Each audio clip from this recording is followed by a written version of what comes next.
இஸ்லாம் brother. Price Lord. கிறிஸ்துவில் அன்பார்ந்த சகோதர சகோதரிகளே, மீண்டுமாக உங்களை இந்த நேரத்தில் சந்திக்கிறது ரொம்ப சந்தோஷம். நாம் கடந்த வாரம் ஓய்வை குறித்து தியானித்தோம். கடவுள் கொடுக்கிற ஓய்வு என்ற தலைப்பிலே நாம் தியானித்துக் கொண்டிருந்தோம். அதில் முடிந்த அளவுக்கு வீடியோ ஆன் பண்ணிக்கோங்களேன். முடிந்த அளவு சவுண்டா சவுண்ட் சரியா இருக்கா? அது சரியா இருக்கு பிரதர். சரியா இருக்கு பிரதர். நல்லா இருக்கு brother. Okay, good good. Praise lord. Okay, so முடிந்த அளவு மக்கள் கொஞ்சம் வீடியோ ஆன் பண்ணி நல்லா இருக்கும். நிறைய பாதிக்கு மேலே வீடியோ ஆன் பண்ணி வச்சிருக்கீங்க. Okay, good. ஓகே, ஓய்வு குறித்து நம்ம தியானிக்கும் போது இந்த உலகத்தில் நம்ம ஓய்வு அவசியமாக இருக்குது. சாதாரண உலக வழக்கிலே நாம் ஓய்வு எடுக்கிறோம், வேலை செஞ்சுட்டு ஓய்வு எடுக்கிறோம். ஆனால் இறை வார்த்தையில் ஓய்வு என்பது கொஞ்சம் டிஃப்ரெண்ட்டாக இருக்குது இல்லையா? பிப்ளிக்கல் மீனிங் வேறையா இருக்குது, நம்ம உலகப்பூர்வமாக சொல்கிற அர்த்தங்கள் வேறையா இருக்குது. நம்ம கடந்த வாரம் பார்த்தோம், இயேசு கிறிஸ்து டைம்னு எதை குறிக்கிறார், அதே நேரத்தில் அவர் உறங்கி கொண்டிருக்கிறாங்கன்னு சொல்கிறது, இறந்தவங்களை உறங்கி கொண்டிருக்கிறார். இந்த மாதிரி ஒரு சில வார்த்தைகள் பிப்ளிக்கல் மீனிங் வேற மாதிரி இருக்குது, நம்ம தியானித்தோம். இன்று இந்த ஓய்வை குறித்து நம்ம தியானிக்க இருக்கிறோம். குறிப்பாக ஓய்வு என்று நம்ம பழைய ஏற்பாட்டில் பார்க்கும்போது பிதா 6 நாட்கள் இந்த உலகத்தை உருவாக்கி மனிதனை உருவாக்கி 7வது நாள் ஓய்ந்திருந்தார் அப்படின்னு சொல்லி நம்ம பைபிளில் படிக்கிறோம், தொடக்க நூலில் படிக்கிறோம். இப்போ இந்த ஓய்வு என்பது பழைய ஏற்பாட்டில் நம்ம பார்க்கும் பொழுது கடவுள் தான் செய்த அந்த படைப்பின் வேலைகளை நிறைவு செய்து அதோட ரெஸ்ட் எடுக்கிறாருன்னா தூங்கிட்டு இருக்காருன்னு அர்த்தம் கிடையாது. நமக்கு ஓய்வுனா நம்ம அப்படி நினைக்கிறோம் இல்லையா? பிதா இப்போ வேலை செய்கிறாரா, வேலை செய்யலையா? இன்றும் வேலை செய்து கொண்டு இருக்கிறார். இதைத்தான் நம்ம கடந்த வாரம் பார்த்தோம். அந்த 7வது நாள் ஓய்வு எடுத்தார் அப்படின்னு சொல்றது நம்ம நினைக்கிற மாதிரி அதுக்கப்புறம் எந்த ஒரு வேலையும் செய்யாமல் பிதா இல்லை. இயேசு கிறிஸ்து யோவான் 5வது அதிகாரம் 17வது இறை வார்த்தையில் இவ்வாறு சொல்கிறார். யோவான் 5:17, இயேசு அவர்களிடம், என் தந்தை இன்றும் செயலாற்றுகிறார், நானும் செயலாற்றுகிறேன் என்றார். அப்போ தந்தை இன்றும் செயலாற்றி கொண்டு தான் இருக்கிறார். பிதா ரெஸ்ட் எடுத்துட்டு சும்மா இல்லை, இன்னைக்கும் பிதா செயலாற்றி கொண்டு இருக்கிறார். இயேசு கிறிஸ்துவும் செயலாற்றி கொண்டு இருக்கிறார். இப்பொழுதும் இயேசு கிறிஸ்து சிலுவையிலே தன்னுடைய மீட்பு பணியை முடித்து விட்டு மறுபடியும் ஓய்வு எடுக்கிறார். இயேசு ஓய்வு எடுத்தாரா, ஓய்வு எடுக்கலையா? பைபிள் பிரகாரம் இயேசு கிறிஸ்து உலகத்தில் ஓய்வு எடுக்கல.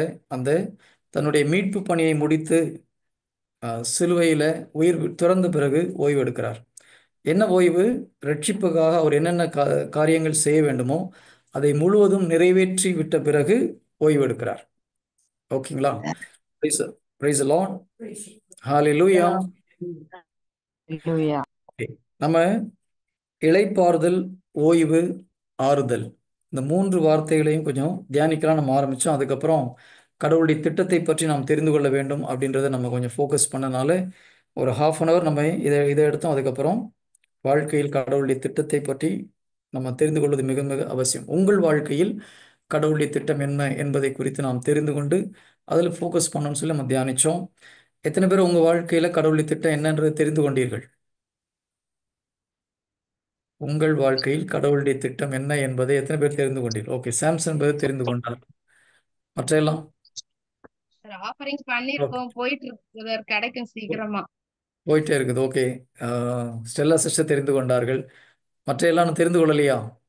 உங்கள் அதுக்காக வாழ்க்கை முயற்சி எடுத்துருக்கேன் பிரதர். அதான் கேட்டுட்டு இருக்கீங்களா? Very good, very good. முதல்ல அதுதான் கேட்கணும். நம்முடைய வாழ்க்கையில் கடவுளுடைய திட்டம் என்ன, அதை விடாம கேளுங்க. இன்னொரு ஈஸி மெத்தட் வந்து நம்ம மைண்டை புதுப்பிக்க புதுப்பிக்க கடவுளுடைய வார்த்தை, கடவுளுடைய திட்டம் நம்முடைய வாழ்க்கையில் என்ன என்பது நமக்கு தெளிவாக தெரியும். Price the Lord. குட். இப்பொழுது மத்தேயு 11:28. ஸோ ஓய்வுனா நம்ம பழைய ஏற்பாட்டில் படிக்கிறோம். ஓய்வு பழைய ஏற்பாட்டு பிரகாரம் ஓய்வு என்னது? தாம் செய்து வந்த வேலையை நிறைவேற்றி முடித்த பிறகு அதான் ஓய்வு. இப்போ ஒரு அசைன்மெண்ட் கடவுள் கொடுக்குறார், அதை நிறைவேற்றி முடிச்சிட்டோம்னா ஓய்வு. ஓகே, இளைப்பாறுதல் அப்படின்னு பார்க்கும்போது மத்தேயு 11வது அதிகாரம் 28வது இறை வார்த்தை. மத்தேயு 18, 28, 29 உங்க எல்லாருக்கும் தெரிந்த இறை வார்த்தை தான். மேலும் அவர், பெரும் சுமை சுமந்து சோர்ந்திருப்போர்களே எல்லோரும் என்னிடம் வாருங்கள், நான் உங்களுக்கு இளைப்பாறுதல் தருவேன். நான் கனிவும் மனத்தாழ்ச்சியும் தாழ்மையும் உடையவன், ஆகவே என் நுகத்தை உங்கள் மேல் ஏற்றுக்கொண்டு என்னிடம் கற்றுக்கொள்ளுங்கள், அப்பொழுது உங்கள் உள்ளத்திற்கு இளைப்பாறுதல் கிடைக்கும். இங்க இந்த இளைப்பாறுதலை பற்றி கடவுள் சொல்றார். இந்த இளைப்பாறுதல் ஓய்வு கிடையாது. ஓகேங்களா? ஓய்வு என்பது கடவுள் தன்னுடைய வேலைகளை முடிச்சிட்டு ரெஸ்ட் எடுக்கிறது. நம்முடைய வேலையை முடிச்சுட்டு எப்போ ரெஸ்ட் எடுக்க போறோம்? நமக்கு ஒரு ஓய்வு உண்டா இல்லையா? இல்ல பிரதர். யாரு? பிரதர் உங்க வீடியோ சரியா வரமாட்டேங்குது. ஃப்ரீஸ் ஆகி வருது. அப்படியா? தெரியல, ஒரு Yeah. நெட் வீக்கா இருக்குன்னு நமக்கு தெரியல சிஸ்டர். Okay okay. வாய்ஸ் கிளியரா இருக்கு, பட் ஆனா வீடியோ ஃப்ரீஸ் ஆகி ஸ்டக் ஆகி திருப்பியும் வருது. வீடியோ சரி. தெரியலையே, ஒன்றும் பண்ண முடியாது. கிளியரா இருக்கு. எஸ் சார், எத்தனை பேருக்கு வீடியோ கரெக்டா தெரியுது? கிளியரா இருக்கு. ஓகே சிஸ்டர், அப்போ கொஞ்சம் உங்க நெட்வொர்க் ஒரு முறை செக் பண்ணிக்கோங்க sister. Okay fine, let's go ahead. So இப்போ இளைப்பாறுதல் என்பதை குறித்து நாம் தியானிக்கலாம். இளைப்பாறுதல் அப்படின்னு சொல்லும்போது ஓய்வு கிடையாது. இது இளைப்பாறுதல்னா என்னது? நம்ம சோர்வுற்று டயர்டாகி போய் இருக்கும்போது இயேசு கிறிஸ்து நமக்கு இளைப்பாறுதல் தரேன்னு சொல்றாரு. சுமை சுமர்ந்து சோர்ந்திருப்போரே என்னிடம் வாருங்கள். இது பாவ சுமையா இருக்கலாம், இந்த உலகத்தின் கஷ்டங்கள், வேதனைகள், துன்பங்களா இருக்கலாம். ஆனால் ஜீசஸ்ட வரும்பொழுது இளைப்பாறுதல் உண்டு. ஆனால் இந்த இளைப்பாறுதல் ஒரு சின்ன டிஃப்ரென்ஸ் நீங்கள் பார்க்கணும். இப்போ நிறைய பேர் ஜீசஸ்ட போயிட்டு என்ன பண்ணுறாங்க? தன்னுடைய கஷ்டத்தை சொல்லி, மனவேதனைகளை சொல்லி ஆறுதல் கேட்குறாங்க. கடவுள் ஆறுதல் கொடுப்பாரா, கொடுக்க மாட்டாரா? கொடுப்பாரு பிரதர். கொடுப்பார். கொடுப்பார். கொடுக்க மாட்டார் நான் சொல்லலை, கொடுப்பார். ஆனால் அதே நேரத்தில் ஜீசஸ் எந்த மாதிரி ஆறுதல் கொடுக்க விரும்புகிறான்றதை நீங்கள் தெரிந்து கொள்ள வேண்டும். கிறிஸ்துவ வாழ்க்கை அப்படின்னு சொல்றது டெய்லி போயிட்டு ஜீசஸ் அழுதுட்டு வர்றது கிடையாது. ஓகேங்களா? கிறிஸ்துவ வாழ்க்கை என்பது போராட்டம் நிறைந்த வாழ்க்கை. உலகத்தில் எல்லாமே சொல்றாங்க இல்லையா? வாழ்க்கை என்பது போராட்டம்னு உலகத்தில் உள்ள மக்களும் சொல்றாங்க. ஆனால் நம்ம சொல்ற போராட்டம் வேற, இந்த உலக மக்கள் சொல்ற போராட்டம் வேற. இந்த உலக மக்கள் என்ன போராட்டம்னு சொல்றாங்க? இந்த உலகத்தில் வாழ்ற வரைக்கும் நம்ம மனிதர்களோடு போராடணும், பிரச்சனையோடு போராடணும். ஆனால் கிறிஸ்துவ வாழ்க்கை என்பது மனிதர்களோடோ பிரச்சனைகளோடு போராடுவது கிடையாது. யாரோட போராடுறது?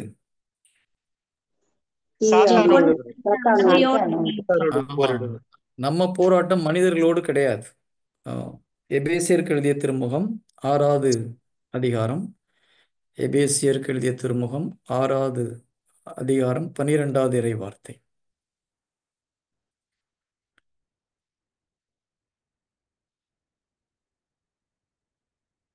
ஓகே. ஏனென்றால் நாம் மனிதர்களோடு, அந்த மட்டும்ன்றது தப்பு. ஆக்சுவலாக நான் நிறைய முறை சொல்லியிருக்கேன், இந்த டிரான்ஸ்லேஷன் தப்பாக பண்ணியிருக்காங்க தமிழில். மனிதர்களோடு மட்டும் போராடுவதுன்னு கிடையாது. நாம் மனிதர்களோடு போராடுவதில்லை. ஆட்சி புரிவோர், அதிகாரம் செலுத்துவோர், இருள் நிறைந்த இவ்வுலகின் மீது ஆற்றல் உடையோர், வான்வெளியில் உள்ள தீய ஆவிகள் ஆகியவற்றோடும் போராடுகிறோம். இங்கிலீஷில் பார்த்தீங்கன்னா, for we wrestle not against flesh and blood. அப்போ மனிதனோடு நாம் போராடுவது இல்லை. தயவுசெய்து தமிழ் நோட் பண்ணிக்கோங்க, தமிழ் டிரான்ஸ்லேஷன் இடத்துல தப்பாக பண்ணியிருக்காங்க. ஸோ 2-3 டிரான்ஸ்லேஷனில் பார்த்தீங்கன்னா எல்லா இடத்துலையும் அப்படி தான் சொல்லியிருக்குது. Because we have not the wrestling with blood and flesh. அப்படின்னா மனிதர்களோடு நாம் போராடுவது கிடையாது. நாம் போராடுவது யாரோட போராடுறோம்? தீய சக்திகளோடு, ஆட்சி புரிவோர், அதிகாரம் செலுத்துவோர், இருள் நிறைந்த இவ்வுலகின் மீது ஆற்றல் உடையோர், வான்வெளியில் உள்ள தீய ஆவிகள் ஆகியவற்றோடு போராடுகிறோம். அப்போ ஒரு கிறிஸ்துவன் அப்படின்னா கண்ணுக்கு தெரியாத தீய சக்தியோடு போராடுறது நம்முடைய தலையாய கடமை. கிறிஸ்துவ வாழ்க்கைன்னா சண்டை போட்டு ஆகணும். சண்டை போட தெரியாதவன் கிறிஸ்துவனாக இருக்க முடியாது. நம்ம ஒவ்வொருத்தரும் கடவுள் ஒரு போர் வீரனாக தான் நம்மளை அழைக்கிறார், தவிர பயந்தாங்குழியே அழைக்கல. அதனால தான் நரகத்துக்கு போறவங்களுக்கு லிஸ்ட்ல ஃபர்ஸ்ட் யார் பேர் வருது? கோழைகள்னு வருது. ஸோ கோழைகளுடைய பேர் தான் ஃபர்ஸ்ட் வருது. அதுக்கப்புறம் தான் விபச்சாரர்கள், கொலைகாரர்கள்லாம் வருது. ஏன்னா கோழையா இருக்கிறவங்களால உண்மையான கிறிஸ்துவ வாழ்க்கை வாழ முடியாது. ஆனால் நிறைய கிறிஸ்தவர்கள் கோழையா இருக்கிறாங்க. எல்லாத்துக்கும் ஆண்டவர்கிட்ட போய் அழற வேண்டியது இல்லையா? கணவன் கொஞ்சம் பிரச்சனை பண்ணால் ஆண்டவர்கிட்ட போய் அழ வேண்டியது, மனைவி கொஞ்சம் பிரச்சனை பண்ணால் அழ வேண்டியது, ஒரு ஃபைனான்ஷியல் பிரச்சனை அழ வேண்டியது. நான் கடவுள்கிட்ட போயிட்டு மனசு திறந்து கஷ்டத்தை சொல்ல வேண்டாம்னு சொல்லலை. ஆனால் டெய்லி அதே வேலையை செஞ்சுட்டு இருக்கக்கூடாது. எப்போ போய் நீங்கள் உங்களுடைய மன பாரத்தை போய் சொல்லலாம் தெரியுமா? நீங்கள் இந்த ஆவிக்குரிய பட்டயங்களை பயன்படுத்தி விசுவாசத்தினால போராடி சாத்தானோட சண்டை போட்டு சில நேரத்தில் நம்ம சண்டை போடும்போது கொஞ்சம் கவனிக்காமல் சண்டை போட்டோன்னா ஏமாந்து போயிடுவோம். ஒருவேளை ஒரு பிரச்சனை, பெரிய ஒரு பிரச்சனை வருது, நீங்கள் இறை வார்த்தையை கொண்டு போராடுறீங்க. சில நேரத்தில் நம்ம போராடும் போது கவனிக்காமல் சூழ்நிலையை பார்க்கும்போது என்ன ஆகும்? நம்ம அந்த போராட்டத்தில் தோற்று போகிறோம். யாராவது அப்படி தோற்று போயிருக்கீங்களா? இல்லை இது வரைக்கும் தோற்றே போனது இல்லையா? எத்தனை பேர் போராடி தோற்று போயிருக்கீங்க? ஒரு சகோதரி, 2 சகோதரி. Okay, good good. அட்லீஸ்ட் ஆனால் முதல்ல போராடணும், அதுதான் முக்கியம். நம் இறை வார்த்தையை கொண்டு போராடுகிறோம். சில நேரத்தில் நம்ம தோற்று போகிறதுக்கு ஒரு முக்கியமான காரணம் சூழ்நிலையை பார்த்து நம்ம பார்க்கும் பொழுது நாம் தோற்று போகிறோம் இல்லையா? பிரச்சனையை பார்க்கும் பொழுது நாம் சோறு விட்டு விடுகிறோம். அந்த நேரத்தில் பார்த்து சாத்தா என்ன பண்ண நினச்சி நமக்கு 2 அடி கொடுத்துட்றோம். கரெக்டா? நம்முடைய விசுவாசம் தளரும் பொழுது நமக்கு அடி உழுது சாத்தாங்கிட்ட இருந்து. பிரைஸ் தி லார்ட், ஹல்லேலூயா. அதுக்கப்புறம் நம்ம அந்த சோதனையிலேருந்து எந்திரிச்சு வர முடியாமல் சில நேரத்தில் கொஞ்சம் டல்லாயிடுறோம். இப்போ போய் ஆண்டவர்கிட்ட போய், நீங்கள் ஆண்டவரே, நான் சண்டை முடிஞ்ச அளவுக்கு போட்டேன், கொஞ்சம் அடி வாங்கிட்டேன், டயர்டாக இருக்குது, கொஞ்சம் ஹெல்ப் பண்ணுங்கன்னா ஜீசஸ் என்ன பண்ணுவார்? ஆறுதல் கொடுத்து அங்கங்கே டிஞ்சர்லாம் போட்டு ஓகே அடுத்த ரவுண்டுக்கு ரெடி ஆகும் கோன்னு அனுப்பிச்சி விடுவார். Price the Lord. இந்த மாதிரி சோல்ஜர் தான் ஜீசஸுக்கு தேவை. சண்டையே போடாமல் பிரச்சனை பிரச்சனைன்னு போயிட்டு ஜீசஸ் அழுகிறவங்கள ஜீசஸுக்கு தேவையில்லை. ரெண்டுக்கும் வித்தியாசம் இருக்கா இல்லையா? நான் மறுபடியும் சொல்கிறேன், கிறிஸ்தவ வாழ்க்கை என்பது போராட்டம், மனிதர்களோடு கிடையாது. மனிதர்களோடு நீங்கள் போராடினீர்கள் என்றால், மனிதர்களோடு சண்டை போட்டிங்கன்னா கண்ணுக்கு காணாத தீய சக்தியோடு உங்களால் சண்டை போட முடியாது. ஒருவேளை நீங்கள் சாத்தாங்கிட்ட தோகிறது ஒரு முக்கியமான காரணம் என்னவாக இருக்கலாம்? மனிதர்கள் சொன்ன வார்த்தைகளை மனதில் வச்சுட்டு இருந்தீங்கன்னா உங்களால் கண்ணுக்கு காணாத தீய சக்திகளோடு போராட முடியாது. கண்ணால் பார்க்கிற மனிதர்களோடு நீங்கள் போராடினீர்கள் என்றால் கண்ணால் பார்க்க முடியாத தீய சக்தியோடு உங்களால் போராட முடியாது. நான் திரும்ப திரும்ப இது சொல்கிறேன், ரொம்ப ரொம்ப முக்கியம். மனிதர்களோடு நீங்கள் சண்டை போட்டீங்க, சொந்தக்காரங்கிட்ட சண்டை போட்டீங்க, கணவனோட, மனைவியோட, மாமியாரோட, அல்லது கூட வேலை செய்கிறவங்களோட, ஊழியத்தில் இருக்கிறவங்களோட, யாருக்கிட்டையாவது நீங்கள் சண்டை போட்டிங்கன்னா தீய சக்தியோடு உங்களால் போரிட முடியாது. ஏன்? எப்போ நீங்கள் ஒருத்தரோட மனக்கசப்பு உண்டாகுதோ ஆட்டோமேட்டிக்காக உள்ள யார் வர முடியும்? தீய சக்தி உங்கள் வாழ்க்கையில் வர முடியும். சாத்தானுடைய ஒரு மிகப்பெரிய தந்திரத்தில் ஒன்று நமக்கு யார் மேலேயாவது ஒரு மனக்கசப்பு உண்டாக்குவது. அது ரொம்ப யார் மேலே அதிகமாக மனக்கசப்பு வரும்? ரோட்டில் போகிறவங்க மேலே மனக்கசப்பு வருமா? நம்ம அதிகமாக பழகுற மக்களோட மனக்கசப்பு வருமா? நம்ம யாரோட அதிகமாக செயல்பாடுகள் இருக்கிறோமோ அவங்களோட வேலை பார்க்கிறது, இல்லம், உறவுகள். பார்த்து சிஸ்டர், பக்கத்தில் வீட்டுக்காரர் இருக்க போறாரு. இருக்கிறாரா? 4 வரை பாஸ்கா. யார் அது?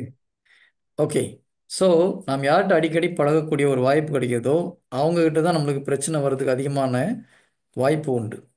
இப்போது இந்த வாய்ப்பை பயன்படுத்தி தான் கடவுள் நம்மளை ஃபைன் டியூன் பண்ணுவார். நம்மளை என்ன சொல்கிறாரு? நம்மளை ஷார்ப்பாக்குவார். ஆன்மீக வாழ்க்கையில் நம்மளை சக்திப்படுத்துறது எப்படி? இந்த பிரச்சனைகள் வழியாக தான். உறவுகளில் பிரச்சனை வரும்போது நீங்கள் மனசு காயப்பட்டுட்டீங்க, மனசில் ஒரு கசப்புணர்வு வந்ததுன்னா என்ன ஆகும்? தீய சக்தி நம்ம கண்ட்ரோல் பண்ணுறதுக்கு நம்ம இடம் கொடுக்குறோன்னு அர்த்தம். அதே நேரத்தில் ஒவ்வொரு பிரச்சனை, ஒவ்வொரு உறவுகளில் ஒரு ப்ராப்ளம் வரும்போது நம்ம அவர்களை மன்னித்து அவர்களை அன்பு செய்யும்போது அடுத்த லெவலுக்கு நம்ம க்ரோ ஆகிறோம். அப்போது பிரச்சனை வர்றது நல்லதுக்கா கெட்டதுக்கா? நல்லது. வீட்டுக்கார கோபமா திட்டினா நல்லதா கெட்டதா? நன்மைக்கு. கோபமா சொல்லும் போது நீங்க என்ன நன்மைக்கு நினைக்கிறீங்களா? இல்ல பிரதர். இல்ல. அப்ப நம்ம ஒரு கோபம், யாரோ ஒருத்தர் வீட்டுக்காரா இருக்கட்டும் இல்ல மாமியாரா இருக்கட்டும், கோபமா திட்டும் போது நம்ம என்ன நினைக்கணும்? நம்ம அடுத்த லெவல்ல போறதுக்கு நம்முடைய விசுவாசத்துக்கு ஒரு சான்ஸ் இது. கடவுள் அன்பு, நமக்குள்ள இருக்கிற அன்பை வெளியில காமிக்கிறது இது ஒரு நல்ல சான்ஸ்ன்னு சொல்லிட்டு என்ன பண்ணணும்? அவங்கள பிளஸ் பண்ணணும். புனிதர்கள்லாம் அப்படிதான் பண்ணாங்க, பைபிள் அப்படிதான் பண்ண சொல்லுது. கரெக்டா? தீமைக்கு பதில் தீமை செய்யாதீர்கள், தீமையை நன்மையால் வெற்றி கொள்ளுங்கள். ரோமர் 12வது அதிகாரம் 21வது இறை வார்த்தை. ரோமர் 12:21. யாராவது எடுத்து படிங்க பார்க்கலாம்.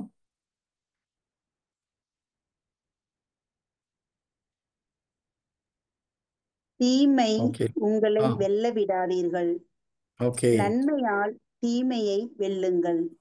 ஓகே. ஸோ தீமை எப்படி நம்மளை வெல்ல முடியும்? யாரோ ஒருத்தர் ரோட்டில் போகிறாங்க, உங்கள் காரை தப்பாக ஓட்டிட்டு வந்து வேணா இடிச்சிட்டாங்கன்னு வச்சுக்கோங்க. என்ன பண்ணுவீங்க நீங்கள்? காட் bless யூன்னு சொல்ல முடியுமா நம்மளால? சொல்ல முடியாது பிரதர். ஆனால் பைபிள் நம்மளை அங்கே காட் bless யூன்னு சொல்லுது. எப்போ அந்த சுச்சுவேஷன் நம்மளால கடவுள் உன்னை ஆசீர்வதிப்பார்னு சொல்ல முடியுதோ அப்போதான் தீமையை நாம் நன்மையால் வெற்றி கொள்கிறோம். மாமியார் திட்டும் போது நம்மளால சிரிக்க முடியுமா? இல்லை அட்லீஸ்ட் ஒன்றும் பண்ண முடியலனாலும் மனசில் அவங்கள ஆசீர்வதிக்க முடியுமா? எல்லா லேடிஸும் குவைட்டாக இருக்கிறான். முடியல பிரதர். எதை வேணா சொல்லுங்க பிரதர், இதை மட்டும் சொல்லாதீங்க. எது சிஸ்டர்? இதுல இப்ப நான் பேசினேன்னா உங்களுக்கு தெரியும். சிஸ்டர் நீங்கள் ஏதாவது ஆன்சர் பண்ணும்போது மட்டும் மைக் அன்மியூட் பண்ணுங்க. ஓகே. ஸோ அப்போ தீமையை நன்மையால் மேற்கொள்றதுன்னா நமக்கு ஒருத்தர் துன்பம் செய்யும் பொழுது அவர்களை அன்பு செய்வது, அவர்களை மன்னிப்பது, அவர்களை ஆசீர்வதிப்பது. ஆனால் இது ஒரு நாளில் நம்ம கண்டுபிடிக்க முடியாது. டெய்லி கொஞ்சம் கொஞ்சமாக சின்ன சின்ன விஷயங்கள் நம்ம செய்ய செய்ய ஆரம்பிக்கும் பொழுது ஸ்லோவாக நமக்கு இதில் தேர்ச்சி பெற முடியும். ஆனால் இதை செய்ய முடியலன்னா நம்ம என்ன ஆகும்? மனசில் ஒரு கசப்பு உண்டாகும். அந்த கசப்பு வரும்போது ஆட்டோமேட்டிக்காக தீய சக்தி நம்முடைய வாழ்க்கையில் செயல்பட முடியும். அப்போ ஃபஸ்ட்டு நம்ம செய்ய வேண்டியது என்னது? கசப்புணர்வு நம்முடைய உள்ளத்தில் வராமல் பார்த்து கொள்வது. Praise the lord. இப்ப நீ ஆன் பண்ணி தான் வச்சிருக்கியா? Sister Louie Mary sister. Okay, good. So இதை நீங்கள் ப்ராக்டிஸ் பண்ணணும், டெய்லி ப்ராக்டிஸ் பண்ணணும். இதுக்கு விசுவாச வார்த்தைகளை வச்சு தான் நம்ம ப்ராக்டிஸ் பண்ண முடியும் இல்லையா? இது ப்ராக்டிஸ் பண்ணுறது ஈஸி கிடையாது, ஆனால் முடியாத காரியம் கிடையாது. ஆனால் இதை நம்ம ப்ராக்டிஸ் பண்ணாமல் சாத்தானோட போராட முடியாது. நல்லா ஞாபகம் வச்சுக்கோங்க. சாத்தானோட போரிடுறதுக்கு முதல் அடிப்படையான காரணம் நமக்குள்ளாக அவனுக்கு சொந்தமான ஒன்று இருக்கக்கூடாது. எப்பொழுது நம்முடைய உள்ளத்தில் கசப்புணர்வு வருகிறதோ நம்ம அவங்ககிட்ட போராட முடியாது. ஏன்? அவனுடைய ஹோல்டு நம்மகிட்ட, நம்முடைய ஹோல்டு அவங்ககிட்ட இருக்குது. இப்போ நம்ம சாத்தானை நம்ம வாழ்க்கைக்குள்ள அனுமதிச்சுட்டு அதுக்கப்புறம் அவனை துரத்த முடியுமா? முடியாது. Price the Lord. அப்போ ஃபஸ்ட்டு நீங்கள் எதுக்கு பார்க்கணும்? உங்களுக்கு யார் மேலாவது மனஸ்தாபம் இருக்கிறதா? அது யார் வேணா இருக்கலாம். யார் மேலேயாவது ஒரு மனசு கஷ்டம். அது எப்படி கண்டுபிடிக்கிறது ஒருத்தர் மேலே மனஸ்தாபம் இருக்கா இல்லையான்னு சொல்லி? ஒரு சில காரியங்கள் நமக்கு தெரியும். ஒருத்தர் மேலே கோபமாக இருக்குன்னு நமக்கு தெரியும். ஒரு சில நேரத்தில் நம்ம எல்லாம் மன்னிச்சிட்டோம்னு நினச்சிட்டு இருப்போம். ஆனால் நம்மளுக்கு துரோகம் பண்ண அல்லது நம்மை துன்பப்படுத்திய ஒரு மனிதரை பார்த்து இன்னொருத்தர் பெருமையாக பேசும்போது நம்மளால் மகிழ்ச்சி அடைய முடிஞ்சதுன்னா நீங்கள் பூரணமாக அவரை மன்னிச்சிட்டீங்கன்னு அர்த்தம். இப்போ யோசித்து பாருங்கள், உங்களை கஷ்டப்படுத்தின, உங்களை துரோகம் செய்த ஒரு மனிதரை குறித்து இன்னொருத்தர் அவர் சூப்பருங்க, ரொம்ப நல்லவருங்க, ரொம்ப அன்பானவர், கடவுளுக்காக சூப்பராக ஊழியம் பண்ணுறாருன்னு ஒருத்தர் சொன்னாருன்னா உங்களால் சந்தோஷப்பட முடிஞ்சதுன்னா நீங்கள் உண்மையிலே மன்னிச்சிட்டீங்க. செக் பண்ணி பார்த்தா எத்தனை பேர் இன்னும் மன்னிக்காமல் இருக்கிறீங்க? ஒரு சிஸ்டர் உண்மையை சொல்கிறாங்க, மற்றெல்லாம் இன்னும் 2 பேர் உண்மையை சொல்கிறாங்க, மற்றெல்லாம் பொய் சொல்கிறீங்க. ஓரளவுக்கு இந்த ஓரளவுக்கு மன்னிச்சிட்டிங்களா? இது ஒரு முக்கியமான டெஸ்ட்டு. ஓகேங்களா? நமக்கு துரோகம் செய்தவர்களை, நமக்கு உண்மையிலே ஒரு வேதனையை கொடுத்த ஒரு மனிதனை இன்னொருத்தர் நல்லவங்கன்னு சொல்லும்போது, பாராட்டும் பொழுது நம்மால் மகிழ்ச்சி அடைய முடிந்ததுன்னா உண்மையிலே நாம் அவர்களை பூரணமாக மன்னித்து விட்டோம். இப்போ நான் எத்தனையோ பெரிய பாவங்கள் செய்கிறோம், ஆண்டவர்கிட்ட போய் மன்னிப்பு கேட்குறோம். இப்போ ஒரு நல்ல காரியம், ஒரு காரியம் செய்யும்போது ஆண்டவர் சந்தோஷப்படுறாரா இல்லையா? சந்தோஷப்படுவார். இவனை பற்றி தெரியாதா, இவ்வளோ ஆயோகிதனம் பண்ணவன் இன்னைக்கு ஏதோ ஒரு காரியம் நல்ல காரியம் பண்ணிட்டான் ஆண்டவர் சொல்லுவாரா? இன்னைக்கு நம்ம செய்கிற நல்ல காரியத்தை குறித்து அவர் மகிழ்ச்சி அடைவாரா? மகிழ்ச்சி அடைவார். பாவியா இருந்தாலும் அவர் மன்னிப்பார். இந்த மனநிலை நமக்குள்ள வரணும்னு தான் கடவுள் விரும்புகிறார். இன்னைக்கு ஒரு நல்ல காரியம் ஒருத்தர் செஞ்சிட்டாருன்னு சொல்லும்போது நமக்கு அதை குறித்து பரவாயில்லையே, இந்த சகோதரரை கடவுள் பயன்படுத்துகிறாரு, நம்மளால மகிழ்ச்சி அடைய முடிஞ்சதுன்னா உண்மையிலே அவருடைய பழைய காரியங்களை நாம் மன்னித்து விட்டோம்னு அர்த்தம். Price the lord. Hallelujah. Hallelujah. So தயவுசெய்து இதை உங்கள் வாழ்க்கையில் அடிக்கடி செக் பண்ணி பார்க்க வேண்டிய ஒரு விஷயம், நாம் எல்லோரையும் முழுமையாக மன்னித்து விட்டோமா? முடிஞ்ச ஆவியானவர்கிட்ட ஒரு முறை உட்காந்து செக் பண்ணி பாருங்க. ஆண்டவர் இன்னும் யாராவது நான் ஒழுங்கா மன்னிக்காம இருக்கிறேன்னான்னு கேட்டு பாருங்க. சில நேரத்தில் ஆண்டவர் சொல்வார், இன்னும் இந்த ஆளெல்லாம் நீ ஒழுங்கா மன்னிக்கலைன்னு சொல்லிட்டு. நான் ஒரு சகோதரர் மன்னிக்கிறது கிட்டத்தட்ட ஒரு 7-8 வருஷம் கஷ்டப்பட்டேன். எல்லாம் மன்னிச்சிட்டோன்னு நினச்சிட்டு அவரை பற்றி நம்ம பிரச்சனை இல்லை, அவர் நல்லா இருக்கட்டும்னு சொல்லி எல்லாம் ப்ளஸ் பண்ணி ஒரு 6 வருஷம் ப்ரேயர் பண்ணி உட்காந்து ஜெபம் பண்ணும்போது ஆவியானவர் சொல்வார், இல்லை நீ மறுபடியும் அவரை மன்னிக்கணும். என்ன அர்த்தம்? கிறிஸ்து நம்மை மன்னித்தது போல் நாம் மற்றவர்களை மன்னிக்க வேண்டும். பைபிள் அப்படிதான் சொல்லுது. கொலோசியர் 3வது அதிகாரம் 13வது இறை வார்த்தை. ஒருவருடைய குறையை மற்றவர்கள் பொறுத்து கொள்ளுங்கள். கிறிஸ்து நம்மை மன்னித்தது போல நாமும் மற்றவர்களை மன்னிக்க வேண்டும். கொலோசியர் 3வது அதிகாரம் 13வது இறை வார்த்தை. கொலோசியர் 3:13. ஒருவரை ஒருவர் பொறுத்து கொள்ளுங்கள். ஒருவரை பற்றி ஒருவருக்கு ஏதாவது முறையீடு இருந்தால் மன்னியுங்கள். ஆண்டவர் உங்களை மன்னித்தது போல நீங்களும் மன்னிக்க வேண்டும். இயேசு கிறிஸ்து நம்மளை எப்படி மன்னிக்கிறாரோ அதே போல மன்னிப்பது மிக மிக அவசியம். இந்த மன்னிப்பை செய்யலைன்னா தீய சக்திகளோடு நம்மளால போரிட முடியாது. அதெல்லாம் ஞாபகம் வச்சுக்கோங்க. இது ரொம்ப ரொம்ப முக்கியம். நீங்கள் ஃபெய்த்தில் நிறைய டிக்ளேர் பண்ணலாம், நிறைய வார்த்தைகளை அறிக்கை செய்யலாம். ஆனால் யார் மேலேயாவது ஒரு கசப்புணர்வு வச்சுட்டு நீங்கள் விசுவாச போராட்டத்தில் போராடினீங்கன்னா சாத்தா ரொம்ப சிம்பிளாக அந்த இடத்துல குத்திட்டு போயிட்டே இருப்பான். நான் சொல்கிறது புரியுதுங்களா? விசுவாச போராட்டத்தில் நம்ம பயங்கரமாக இறை வார்த்தையை அறிக்கை பண்ணுறோம், இறை வார்த்தையை தியானிக்கிறோம், இறை வார்த்தையை கேட்குறோம், எல்லாம் பண்ணுறோம். பண்ணிட்டு இருக்கும்போது நம்ம சூப்பராக போயிட்டு இருக்கோம். நேரத்தில் என்ன பண்ணுவோம்? ஒரு பஞ்சு அதோட முடிஞ்சு போச்சு. ஸோ ஏனென்றால் கசப்புணர்வு இருக்கும் பொழுது தீய சக்தி நமக்குள்ளாக ஈஸியாக செயல்பட முடியும். Praise the lord. ஹல்லேலூயா. அப்போ மனிதர்களோடு நாம் போராடுவதில்லை, போராடக்கூடாது. மனிதர்களோடு நாம் சண்டை போட்டுட்டு இருந்தோம் அப்படின்னா கண்ணுக்கு காணாத தீய சக்திகளோடு நம்மால் போரிட முடியாது. Price the lord. Hallelujah. So தீமைக்கு பதில் நாம் தீமை செய்யக்கூடாது, மாறாக நன்மை செய்ய வேண்டும். நான் ஒரு உதாரணத்தை நான் சொல்லியிருக்கேன் ஏற்கனவே. என்னுடைய நண்பருடைய சகோதரியுடைய வாழ்க்கையில் நடந்த ஒரு நிகழ்ச்சி, இருந்தாலும் அது மறுபடியும் சொல்கிறேன். அவர்கள் மதர் தெரேசா கிட்ட சிஸ்டராக ஒர்க் பண்ணிட்டு இருந்தாங்க. என்னுடைய ஃப்ரெண்டுடைய சொந்த அக்கா, உடன் பிறந்த சகோதரி, அவர் அருட் சகோதரி. அன்னை தெரேசா கான்வென்ட்ல கல்கட்டாவில் அவங்களோடு ஸ்டார்டிங்கில் ஸ்டேஜிலேருந்தே அவங்களோடு பணியாற்றி கொண்டு இருக்கிறார்கள். ஒரு முறை ஏதோ எல்லாரும் கூட ஒரு 7-8 சிஸ்டர்ஸ் இருக்கும்போது அன்னை தெரேசா அந்த சகோதரி ஒரு வேலையை செய்ய சொல்கிறாங்க. அப்போ அந்த சகோதரி என்னால் போக முடியாது மதர் அப்படின்னு சொல்லி ஓப்பனாக கோபமாக சொல்லிட்டாங்க. நம்மளால என்ன பண்ணியிருப்போம்? இவ்வளோ பெரிய ஒரு கான்வென்ட்டை 0லேருந்து ஆரம்பித்து உலக புகழ்பெற்ற மதர் தெரேசா ஒரு 7-8 பேர் முன்னால் ஒரு சிஸ்டர் அவமானப்படுத்துகிறாங்க. என்னால் இதை செய்ய முடியாது. இப்போது நம்மளால என்ன பண்ணியிருப்போம்? கோவம் வந்திருக்குமா? வந்திருக்காதான்? ஆனால் அன்னை தெரேசா ஒன்றும் பண்ணல. அந்த சிஸ்டரை கட்டி பிடிச்சி முத்தம் கொடுத்துட்டு ஐ லவ் யூ டாட்டர்ன்னு சொல்லிட்டு போயிட்டாங்க. ஓகேங்களா? இப்போ தீமைக்கு பதில் என்ன பண்ணாங்க? அவங்கள கிஸ் பண்ணிட்டு போயிட்டாங்க. போனதோட இந்த சிஸ்டர் அந்த இடத்துல உட்காந்து 1 மணி நேரம் அழுதாங்க. ஐயோ நான் அப்படி தப்பு பண்ணிட்டேனே, மதருக்கு எகென்ஸ்டாக அப்படி பேசிட்டேன்னு சொல்லி 1 மணி நேரம் அழுது கூப்பிட்டு போட்டு அப்புறம் கடைசியில் மதர் காலில் போய் விழுந்து மன்னிப்பு கேட்டார்கள். இதுதான் உண்மையாக தீமைக்கு பதில் தீமை செய்யாதீர்கள், தீமையை நன்மையால் வெற்றி கொள்ளுங்கள். இது மதர் தெரேசாவுக்கு எடுத்து ஃபர்ஸ்ட் நாளே இது மாதிரி பண்ண முடியுதுன்னு நினச்சிங்களா? பல வருடங்கள் அவங்க தன்னை வெறுத்து ப்ராக்டிஸ் பண்ணியிருப்பாங்க. ஒரு நாள் இதெல்லாம் செய்ய முடியாது.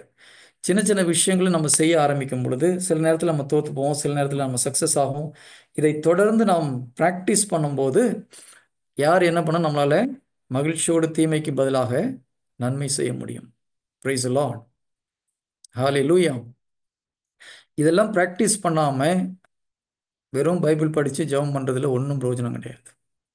இறை வார்த்தையை பயிற்சி செய்யாமல், நம்பிக்கையினால் பயிற்சி செய்யாமல் நம்ம எவ்வளோ பைபிள் வார்த்தை படிக்கிறதுனாலையோ ஜெபிக்கிறதுனாலையோ தினமும் கோயிலுக்கு போகிறதுனாலையோ ஒன்றும் பெரிய மாற்றம் நம்ம வாழ்க்கையில் வரப்போவதில்லை.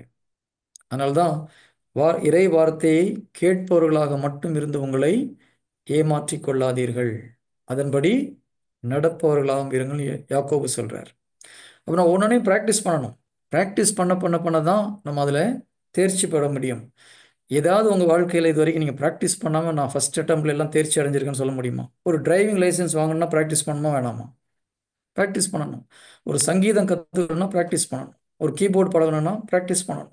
ஒரு மியூசிக் இன்ஸ்ட்ருமெண்ட் கற்றுக்கிறதுக்கு ப்ராக்டிஸ் பண்ணணும்.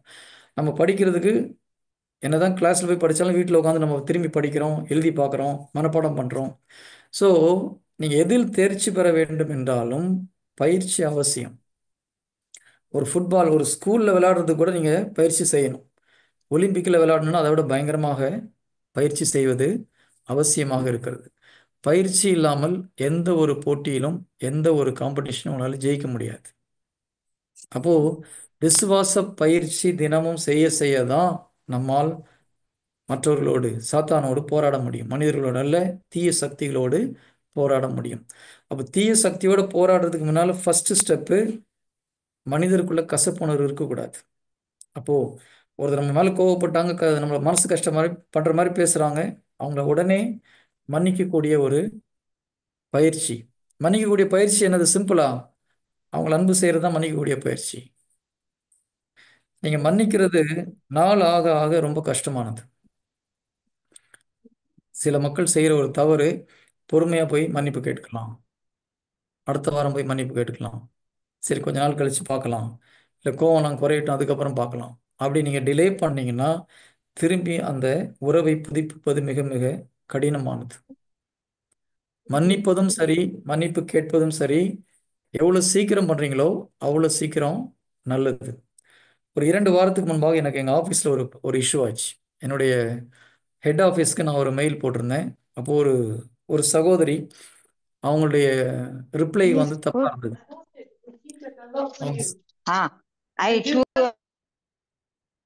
ஒரு ஹெட் ஆஃபீஸ்க்கு நான் ஒரு அவசரமான ஒரு மெசேஜ் அனுப்பிச்சிருந்தேன். அங்கேருந்து ஒரு சகோதரி அதுக்கு வந்து ரிப்ளை கொஞ்சம் காரசாரமாக எழுதியிருந்தாங்க. அப்போ நான் கூப்பிட்டு பேசினேன், இது ஏன் இப்படி பண்ணீங்கன்னு சொல்லி கேட்கும்போது நான் திரும்பி வந்து உங்ககிட்ட பதில் சொல்கிறேன்னு சொல்லிட்டு ஃபோனை சரின்னு சொல்லி வச்சுட்டாங்க. நானும் சரின்னு சொல்லி வெயிட் பண்ணிட்டு இருந்தேன். அவங்களுடைய மேனேஜர்கிட்ட போய் டைரக்டர்கிட்ட குரூப் சி ஓட்டு கேட்டு வருவாங்க போகுது, சிஎஃப் ஓட்டுன்னு சொல்லிட்டு. கொஞ்ச நேரம் கழிச்சு பார்த்தா அவங்க அந்த குரூப் சிஎஃப் எனக்கு ஃபோன் பண்ணி பயங்கர கோபமாக பேசினார். அவருக்கு எனக்கு சம்மந்தம் கிடையாது.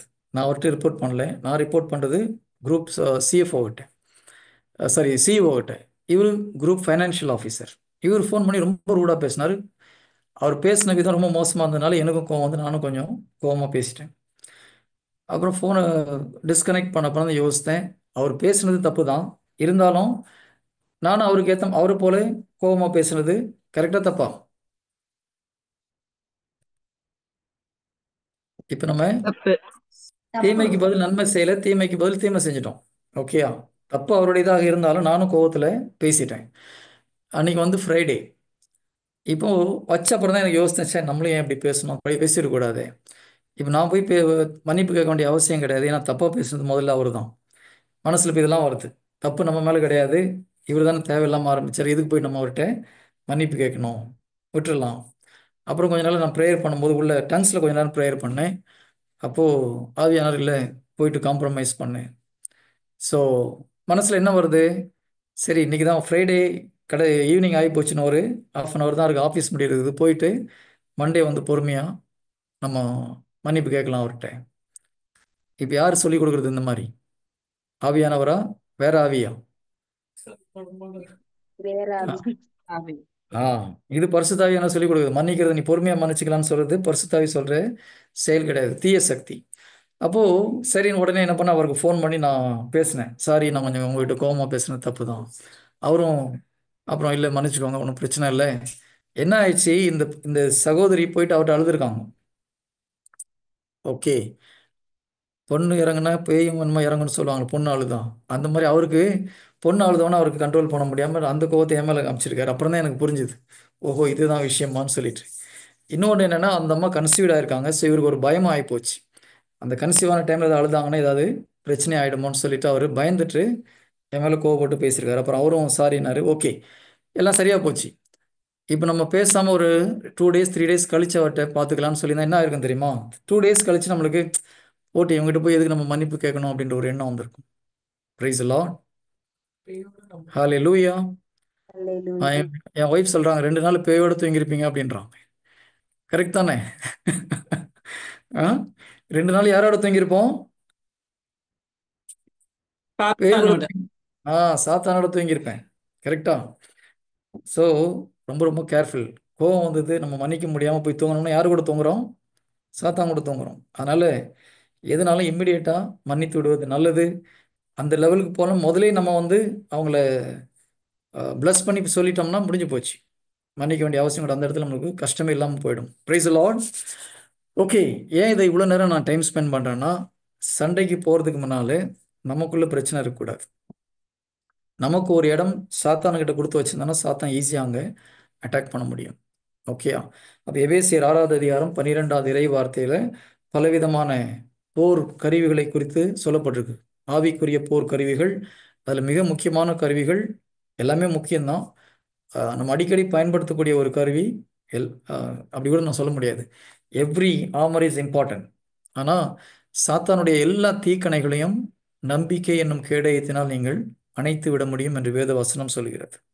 அவன் எந்த மாதிரி நம்மளை அட்டாக் பண்ணாலும் நம்பிக்கையை கொண்டு சாத்தானுடைய அனைத்து தீக்கணைகளையும் நீங்கள் அணைத்து விட முடியும். இப்போ ஒருத்தரை மன்னிக்கிறதுக்கு எது தேவைப்படுது? நம்பிக்கை தேவைப்படுது. எனக்கு முதல்ல இதை படிக்கும்போது ரொம்ப ஆச்சரியமா இருந்தது. ஒருத்தர் மன்னிக்கிறதுக்கு எதுக்கு நம்பிக்கை? இல்லையா? நீங்கள் பைபிளில் பாருங்க, ஜீசஸ் எங்கெங்கெல்லாம் நம்பிக்கை பற்றி பேசிட்டு வராரோ அங்கே மன்னிக்கிறதை பற்றி சொல்றார். எங்க மன்னிக்கிறதை பற்றி பேசுறாரோ அங்கே நம்பிக்கையை பற்றி சொல்றார். ஆச்சரியமா இருக்கா இல்லையா? மார்க் 11:23-24 நமக்கு எல்லாம் தெரிந்த ஒரு வார்த்தை தான். இந்த வார்த்தையை நம்ம கொஞ்சம் அனலைஸ் பண்ணி பார்க்கலாம். மார்க் சுவிசேஷம் 11வது அதிகாரம் 22 படிக்கலாம். இதில் அப்போஸ்தலர்கள் இந்த அத்தி மரத்துக்கு நடந்தது குறித்து ஆச்சரியப்பட்டு ஜீசஸ்கிட்ட பேசிட்டு வராங்க. அந்த அத்தி மரத்துக்கு நடந்ததை பற்றி பேசும்போது ஜீசஸ் சொல்றாரு, அதற்கு இயேசு அவர்களை பார்த்து, கடவுள் மீது நம்பிக்கை கொள்ளுங்கள். எதுலேருந்து ஆரம்பிக்கிறாரு? இந்த அத்தி மரத்துக்கு நடந்தது நீங்கள் சொன்னாலும் நடக்கும். எப்படி நடக்கும்னா, கடவுள் மீது நம்பிக்கை கொள்ளுங்கள். உறுதியாக உங்களுக்கு சொல்கிறேன், எவராது இந்த மலையை பார்த்து பெயர்ந்து கடலில் விழு என தம் உள்ளத்தில் ஐயம் எதுவுமின்றி நம்பிக்கையுடன் கூறினால் அவர் சொன்னவாறே நடக்கும்.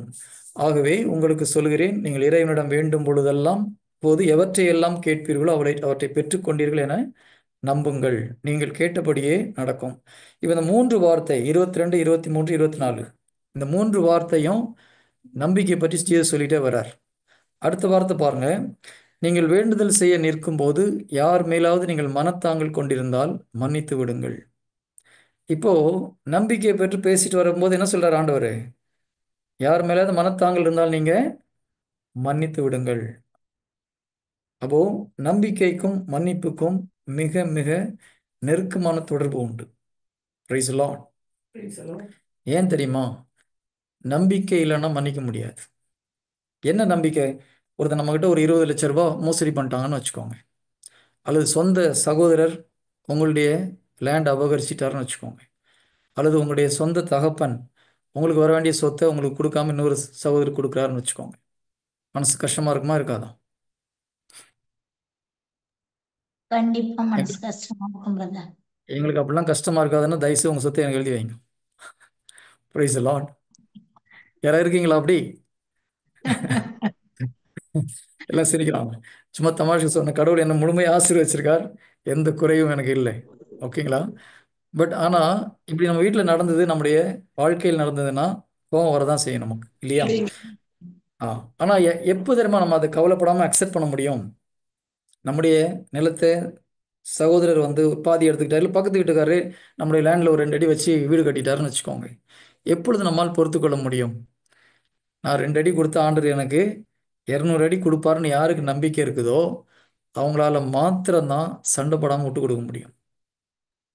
நான் மறுபடியும் சொல்கிறேன், நம்ம நியூஸ் பேப்பரில் எத்தனையோ இது பார்க்குறோம்.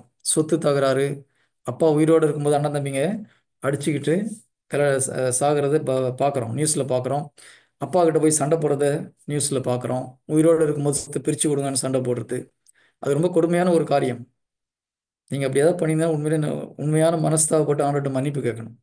தாய் தந்தை உயிரோடு இருக்கும்போது சொத்தை பிரித்து கொடுங்கன்னு போயிட்டு அவங்க கிட்ட கேட்கறது மிக கொடுமையான ஒரு வார்த்தை. லீகலாக அவங்களுக்கு சொந்தம் எப்போ அப்பா அம்மா கொடுத்தா தான் சொந்தம், அது வரைக்கும் அவங்க சொத்து இல்லையா? கஷ்டப்பட்டு நம்மளை இந்த உலகத்தில் உருவாக்கி நம்மளுக்கு எல்லா காரியங்களும் செய்து கொடுத்து நம்மளை படிக்க வச்சு உதவி செய்து நம்மளை மோட்டிவேட் பண்ணி ஒரு லெவலுக்கு ஆளாக்குன தகப்பங்கிட்ட போயிட்டு உயிரோடு இருக்கிற சொத்தை எழுதி வைங்கன்னு கேட்கறது மிக கொடுமையான ஒரு காரியம். தயவுசெய்து அந்த காரியத்தை யாரும் செய்யாதீங்க. செஞ்சுருந்தா உண்மையாக போய் காலில் விழுந்து மன்னிப்பு கேளுங்க. நீங்கள் சொத்து வாங்கியிருந்துக்கலாம், ஆனால் பெற்றோருடைய மனசு வேதனைப்படுகிற மாதிரி நீங்கள் நடந்திருந்தீங்கன்னா நிச்சயமாக வாழ்க்கையில் ஆசீர்வாதம் வராது, கடவுள்கிட்ட ஆசீர்வாதம் வராது. கடவுளிடமிருந்து நமக்கு வர வேண்டிய ஆசீர்வாதத்துக்கு தடையாக நிற்பது பெற்றோருடைய மன கஷ்டம். தாயோ தந்தையோ நம்மை குறித்து ஒரு கண்ணீர் விட்டுருந்தாங்கன்னா நம்முடைய தவறுதலினால் அது மிகப்பெரிய கொஸ்டின், மிகப்பெரிய பிளாக்காக இருக்கும் நம்முடைய வாழ்க்கையில் ஆசீர்வாதம் வருவதற்காக.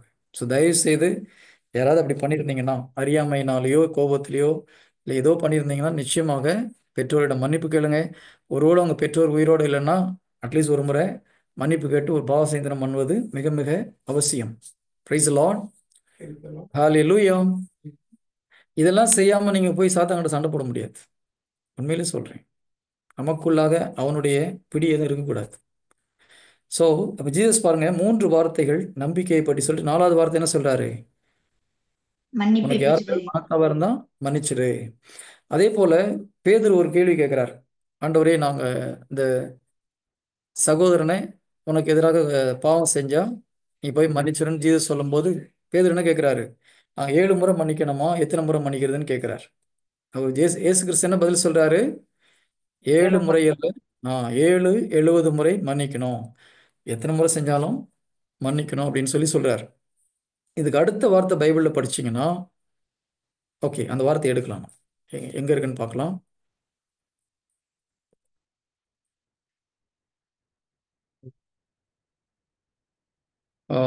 மத்தேயு 18:22.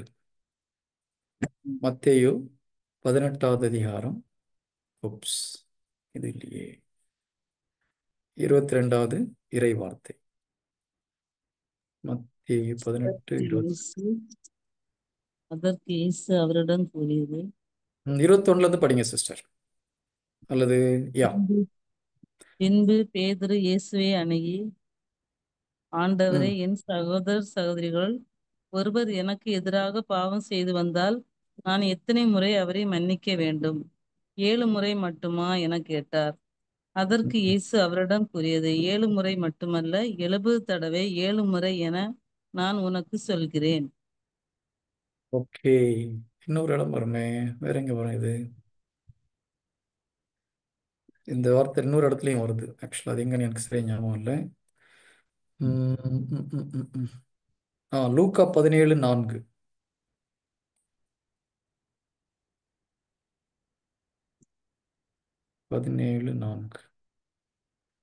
ஓகே, ஒரே நாளில்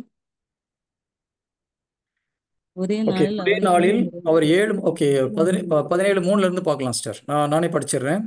நீங்கள் எச்சரிக்கையாக இருங்கள், உங்களுடைய சகோதர சகோதரிகள் ஒருவர் பாவம் செய்தால் அவரை கடிந்து கொள்ளுங்கள், அவர் மனம் மாறினால் அவரை மன்னியுங்கள். ஒரே நாளில் அவர் 7 முறை உங்களுக்கு எதிராக பாவம் செய்து, 7 முறையும் சிஸ்டர் நானே படிச்சிடறேன், கொஞ்சம் வெயிட் பண்ண. ஒரே நாளில் அவர் 7 முறை உங்களுக்கு எதிராக பாவம் செய்து 7 முறையும் உங்களிடம் திரும்பி வந்து மனம் மாறிவிட்டேன் என்று சொல்வார், ஆனால் அவரை மன்னித்து விடுங்கள். திருத்தூதர்கள் ஆண்டவரிடம் எங்கள் நம்பிக்கையை மிகுதியாக்கும் என்று கேட்டார்கள். இப்போ பாருங்க, ஜீசஸ் என்ன சொல்றாரு? மன்னிக்கிறத பற்றி பேசிட்டு வர்றார். ஆனால் திருத்தூதர்கள் என்ன கேட்குறாங்க? எங்களுடைய நம்பிக்கையை அதிகமாக்கும். ஏன்? ஒருத்தர் நமக்கு எதிராக பாவம் செய்யும் போது 7 முறை இல்லை 70 முறை போய் மன்னிக்கணும்னா கடவுள் மேலே நம்பிக்கை இல்லாமல் நம்மளால மன்னிக்க முடியாது. அதை சீடர்கள் புரிந்ததுனால என்ன சொல்றாங்க? அன்றே எங்களை நம்பிக்கையை அதிகமாக்கும். Praise the lord. Hallelujah. Hello,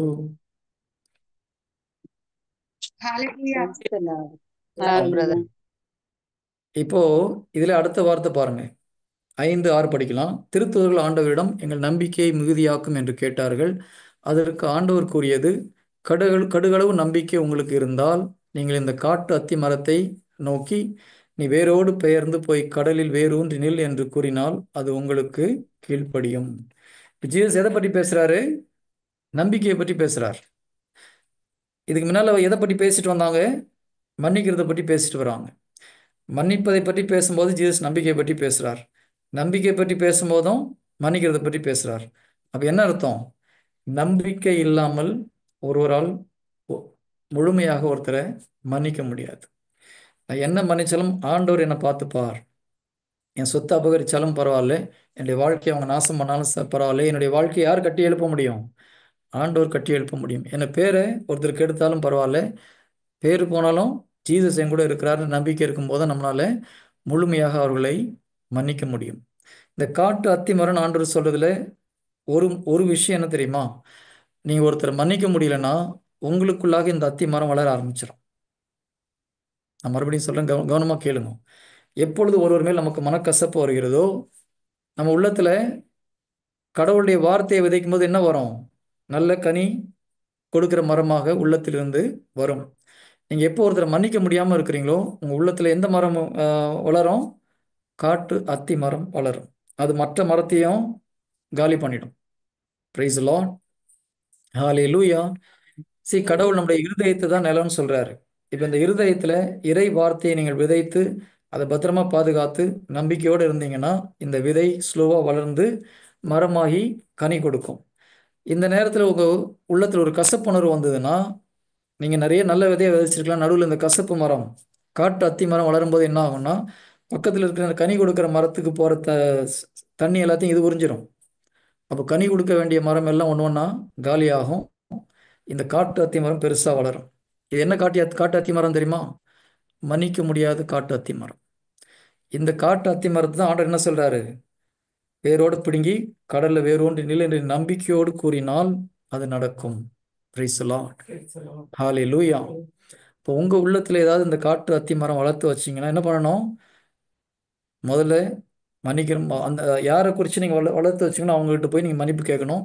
அடுத்தது, என்னுடைய உள்ளத்தில் வளர்த்து வைத்திருக்கிற இந்த காட்டு அத்தி மரத்தை இயேசு கிறிஸ்து நாமத்தில் நான் வேரோடு பிடுங்கி கடலில் வேரோண்டு நிற்கும்படி நான் கட்டளையிடுகிறேன் நம்பிக்கையோடு சொன்னீங்கன்னா உங்கள் உள்ளத்தில் இருக்கிற இந்த கசப்பு மரம் வெளியில் தூக்கி எறியப்படும்.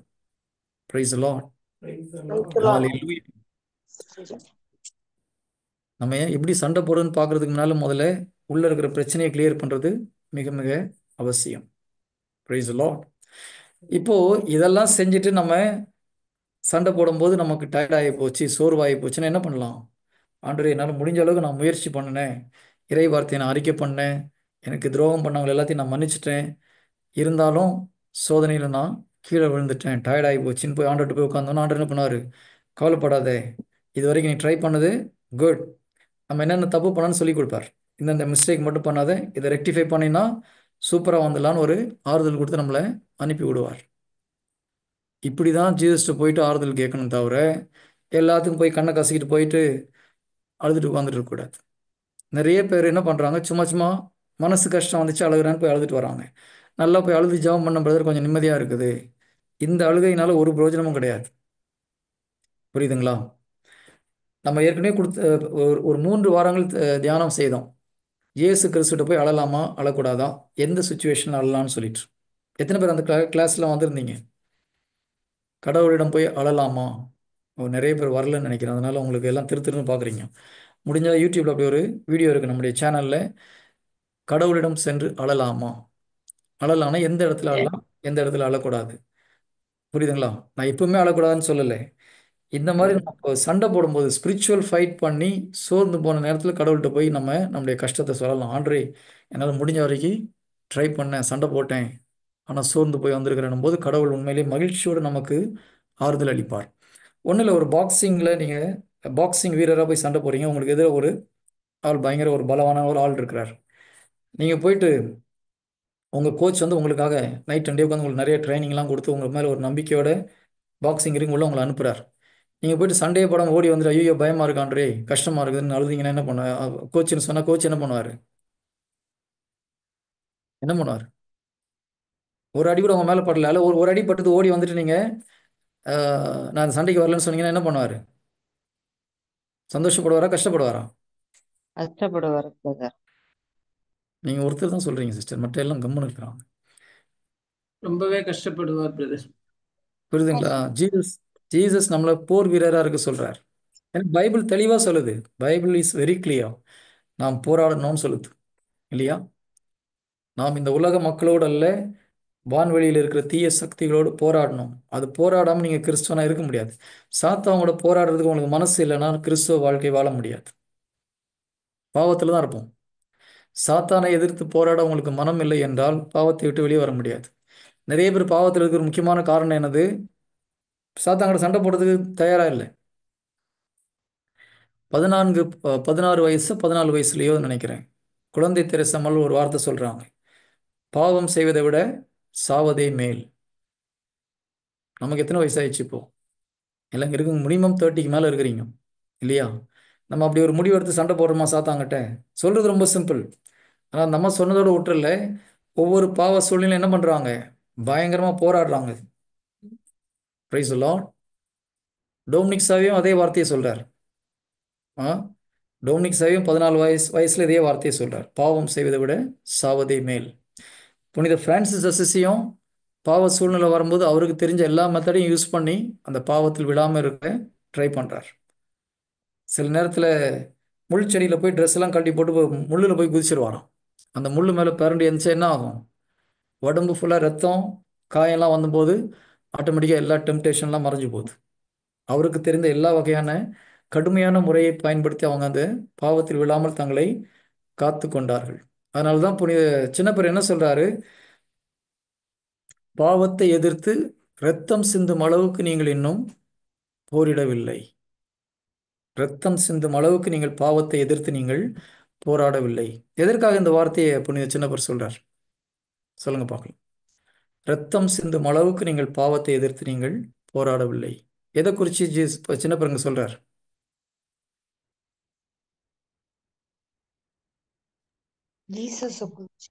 கெத்செமனி தோட்டம். Very good, very good. யாரு? ராம்குமார் பிரதரா? Very good brother. இயேசு கிறிஸ்து கல்வாரி இது கெத்செமனியில உலகத்தில் உள்ள அனைத்து பாவங்களும் அவர் தலையில வைக்கப்பட்டது. ஓகேங்களா? அப்போ ஒருத்தருடைய பாவத்தை நமக்கு வர டெம்டேஷன் நம்மளால தாங்க முடியல. உலகத்தில் உள்ள அனைத்து மக்களுக்கும் வந்த சோதனைகளையும் பாவ உணர்வுகளையும் ஜீசஸுடைய தலையில வைக்கும்போது பாவத்தில் விழுந்துடக்கூடாதுன்னு ஜீசஸ் பயங்கரமா போராடுறார். அப்போதான் அவருடைய இரத்த நாளங்கள்லாம் உடைந்து ரத்தம் வெளியில வருது. நீங்க அந்த அளவுக்கு இன்னும் போராடலடான்னு சின்னப்பர் சொல்றார். நம்ம பாவத்தை எதிர்த்து அந்த மாதிரி போராடுறோமா? போராடி நம்ம என்னைக்கோ புனிதர் ஆயிட்டு இருக்கலாம். Praise the lord. ஹல்லேலூயா. அந்த மாதிரி நமக்கு வர சோதனை, நம்ம உலகத்தினுடைய சோதனைலாம் தலையில வைக்கல.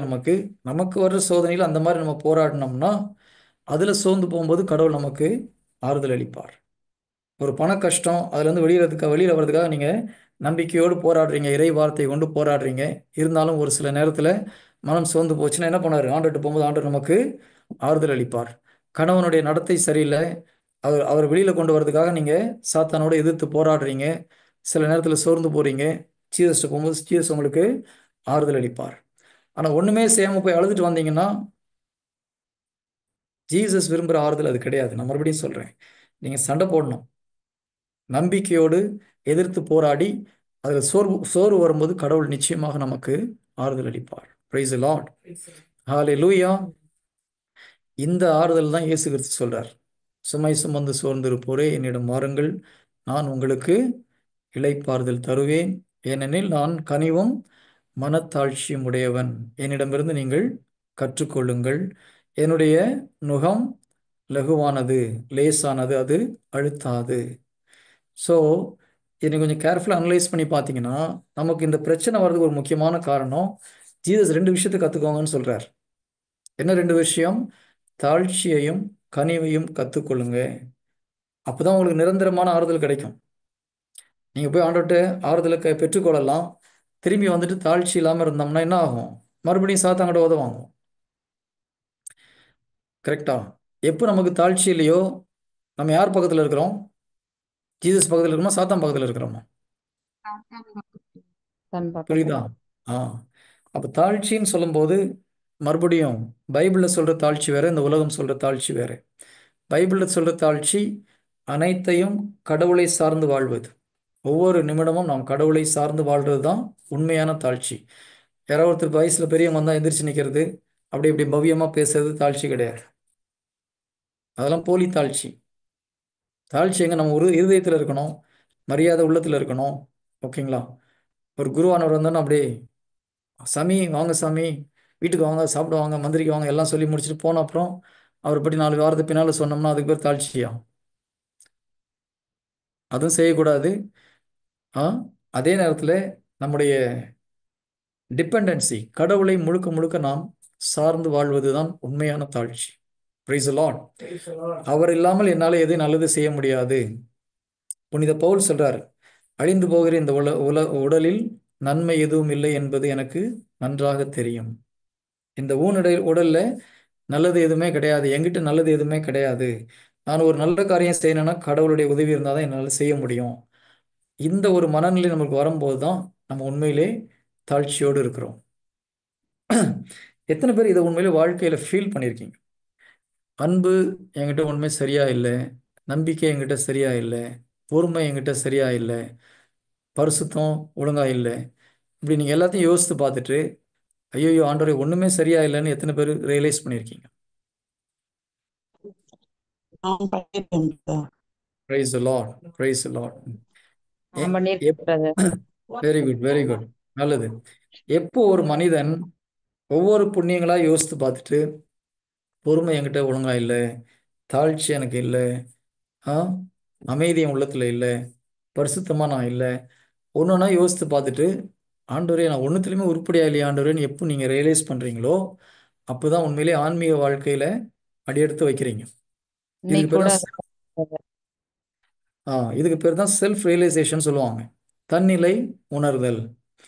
நான் ஒரு கடவுளுக்குள்ள வந்து ஒரு 3 வருஷம் கழிச்சு தான் எனக்கு ஒவ்வொரு மாதமாக ஆண்டவர் ட்ரைனிங் கொடுத்தார். ஒரு மாதம் ஃபுல்லாக தாழ்ச்சியை பற்றி சொல்லிக் கொடுப்பார். அப்புறம் ஒரு மாதம் முழுவதும் நம்பிக்கை பற்றி சொல்லிக் கொடுப்பார். அப்புறம் ஒரு வாரம் முழுவதும் அன்பு குறித்து சொல்லுவார். இன்னொரு வாரம் முழுவதும் பொறுமையை குறித்து, இன்னொரு மாதம் செல்ஃப் கண்ட்ரோல். இந்த மாதிரி ஒவ்வொரு புண்ணியங்களை பற்றியும் ஒரு 6-7 மாதம் எனக்கு ட்ரைனிங் கொடுத்தார். ஒரு 7-8 மாதம் முடிஞ்ச அப்புறம் நான் சொன்னேன், ஆண்டவரே ஒன்றுத்துலையுமே நான் உருப்படியாக இல்லை. அப்புறம் தான் சொன்னார், ஓகே இப்போ தான் நீ கிறிஸ்துவ வாழ்க்கைக்குள்ளே என்ட்ரு ஆகிற, ஆன்மீக வாழ்க்கைக்குள்ளே என்ட்ரு ஆகிறோம். எப்போ ஆன்மீக வாழ்க்கையில் நம்ம கால் எடுத்து வைக்கிறோம்? எப்போ நம்மகிட்ட ஒன்றும் உருப்படியாக இல்லைன்னு தெரியுதோ நம்ம ரியலைஸ் பண்ணுறோம். செல்ஃப் ரியலைசேஷன், இதுக்கு பேர் செல்ஃப் ரியலைசேஷன், தன்னிலை உணர்தல். அதுக்கப்புறம் தான் நம்மளுக்கு தெரியும், ஓகே இதை தான் சென்ட் பால் சொல்கிறாரு, அழிந்து போகிற இந்த உடலில் நன்மை எதுவும் இல்லை என்பது எனக்கு தெளிவாக தெரியும். ஆனால் அதே நேரத்தில் என்னால் ஒன்றும் முடியாது, நான் ஒன்றுக்கும் உதவாதுன்னு அவர் சொல்லிட்டு உட்காந்துருக்குல்ல. என்கிட்ட ஒன்றும் உருப்படியாக இல்லைன்னு எனக்கு தெரியும், ஆனால் எனக்கு வலுவூற்றுவின் துணை கொண்டு எல்லாவற்றையும் செய்ய எனக்கு ஆற்றல் உண்டு. ரெண்டும் முக்கியம். ஒரு பக்கம் நமக்கு தெரியணும் நம்மக்கிட்ட நல்லது எதுவுமே இல்லைன்னு சொல்லிட்டு, ஆனால் இன்னொரு பக்கம் எதை நம்பணும், நம்ம என்கிட்ட ஒன்றும் சரியில்லைனாலும் எனக்கு உள்ளே இருக்கிறவர் துணை கொண்டு எதையும் செய்ய எனக்கு ஆற்றல் உண்டு. சிலர் என்ன பண்ணுறாங்க, இதெல்லாம் யோசித்து பார்த்துட்டு என்கிட்ட ஒன்றுமே சரியில்லை, நான் ஒன்றுக்கு உதவாதவன், நான் பாவி. அது தவறு. அது சாத்தான் சொல்லி கொடுக்குறது. புரியுதுங்களா? நான் சொல்ல டிஃப்ரென்ஸ் புரியுதா? ஒரு பக்கம் தெரியணும், எஸ் என்னிடம் ஒன்றும் சரி கிடையாது, ஆனால் எனக்குள் இருக்கிறவர் சூப்பர் பர்ஃபெக்ட், அதனால் என்னால் எதையும் செய்ய முடியும். இந்த மனநிலைக்கு நம்ம வரும்போது தான் பெருமையும் வராது, அதே நேரத்தில் நம்ம விசுவாசத்தோடு நாம் போராட முடியும். Praise the lord. ஹல்லேலூயா.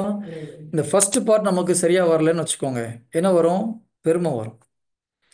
நான் முதல்ல சொன்ன மாதிரி நம்மகிட்ட ஒன்றும் சரியில்லை, இதை ஒருத்தன் ரியலைஸ் பண்ணலன்னா எல்லாம் நான் செஞ்சிருவேன், என்னால் முடியும்னு சொல்லிட்டு போயிட்டு இருப்பாங்க, பெருமை வரும். இப்போ 2வது போர்ஷன் வரலன்னா தாழ்வு மனப்பான்மை வரும். 2வது போர்ஷன் என்னது? எனக்கு வலுவூற்றுவின் துணை கொண்டு எல்லாவற்றையும் எனக்கு செய்ய ஆற்றல் உண்டு. இந்த நம்பிக்கை வரலன்னா உங்களால் எதையும் சரியாக செய்ய முடியாமல் ஒரு தாழ்வு மனப்பான்மைக்குள்ளாக, குற்ற உணர்வுக்குள்ளாக நீங்கள் தள்ளப்படுவீர்கள். அப்போ நம்ம இது ரெண்டும் கரெக்டாக பேலன்ஸ் பண்ண முடியணும். கொஞ்சம் மைண்டில் தலையில் கொஞ்சம் கர்வம் வர மாதிரி என்ன பண்ணணும், நம்மளுக்கு ஒன்றும் சரியில்லை, எதுலேயும் நம்ம சரியில்லைன்றதை நம்ம தியானிக்கணும். நாம் எவ்வளோ பலவீனமானவர்கள் என்பதை தியானிக்கணும், எவ்வளோ மோசமானவன்றதை தியானிக்கணும், இன்றைக்கி செத்து போனால் எங்கே போகன்றதை குறித்து நம்ம தியானிக்கணும், நடுத்தருவை குறித்து தியானிக்கணும், மரணத்தை குறித்து தியானிக்கணும், நரகத்தை குறித்து தியானிக்கணும். எப்போ ப்ரைடு வர மாதிரி இருந்ததுன்னா, பிரைஸ் லார்ட், ஹalleluya. அதே ஒரு குற்ற உணர்வு, தாழ்வு மனப்பானம் வர மாதிரி என்ன பண்ணணும்? ஆண்டவர் எனக்குள்ள இருக்கிறார், அதனால என்னால் எல்லாம் செய்ய முடியும். எந்த பாவத்திலிருந்தும் நான் விடுபட்டு விட்டேன், என்னால் பரிசுத்தமாக வாழ முடியும்.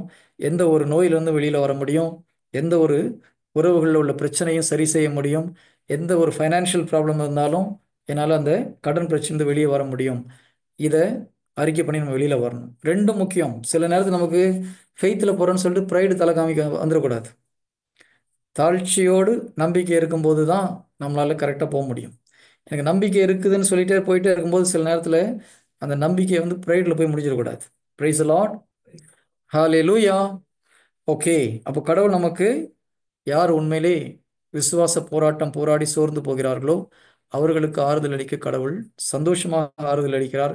டெய்லி போய் அழுதுட்டு இருக்கவங்களுக்கும் ஆறுதல் அளிக்கிறார். ஆனால் ஜீசஸ்க்கு அது ஹாப்பி கிடையாது. ஏன்? அப்படி அழுகிறவங்க வாழ்நாள் மூலம் அழுதுட்டு தான் இருப்பாங்க.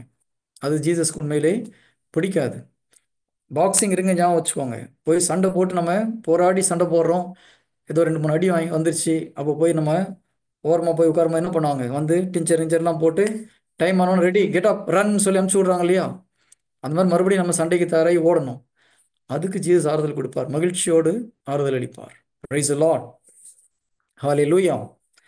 ஓகே, நெக்ஸ்ட் வீக் நம்ம இப்போ ஓய்வு பற்றி கொஞ்சம் பார்த்தோம். பழைய ஏற்பாட்டு ஓய்வு, ஆறுதலை குறித்து இன்னைக்கு நம்ம தியானித்தோம். அடுத்த வாரம் ஆறுதல் இளைப்பாறுதலை குறித்து தியானித்தோம். அடுத்த வாரம் ஆறுதலை குறித்து நாம் தியானிக்கலாம். கண்களை மூடி ஒப்பு கொடுக்கலாமா?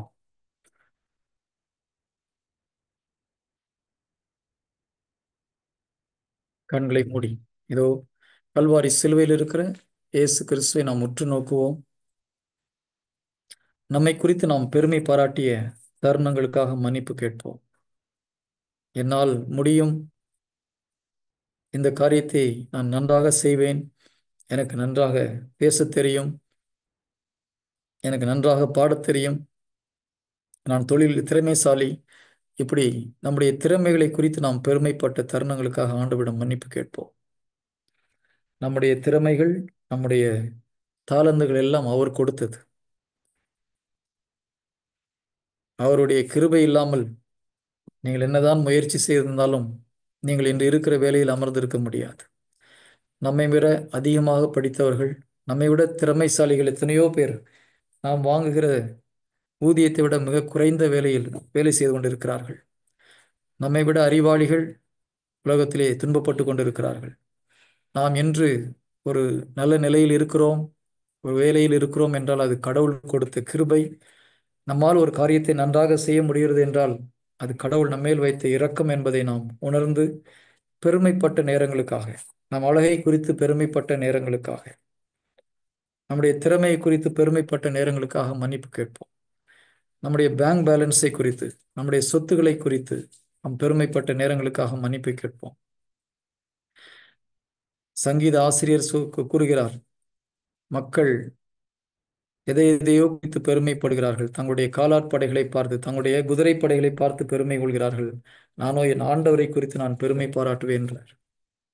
நாம் ஆண்டவரை குறித்து பெருமை பாராட்டுகிற மக்களாக எப்பொழுதும் இருக்கக்கூடிய அந்த கிருபையை கேட்போம். அதற்கு மாறாக நம்மை உயர்த்திய தருணங்களுக்காக, நம்மளை மற்றவர்கள் பாராட்ட வேண்டும் என்று நினைத்த தருணங்களுக்காக மன்னிப்பு கேட்போம். பெருமை என்பது வானதூதர்களை சாத்தானாக மாற்றிய ஒரு காரியம். அதனால் அந்த விஷயத்தில் ரொம்ப கேர்ஃபுல்லாக இருக்கணும்.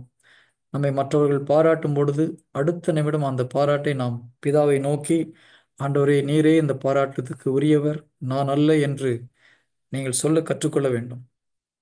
நான் துபாயில் இருந்த காலத்தில் கிட்டத்தட்ட ஒரு 18 வருடங்களுக்கு முன்பாக டேவிட் என்ற ஒரு சகோதரர் எனக்கு சொல்லிக் கொடுத்த ஒரு பாடம் இது.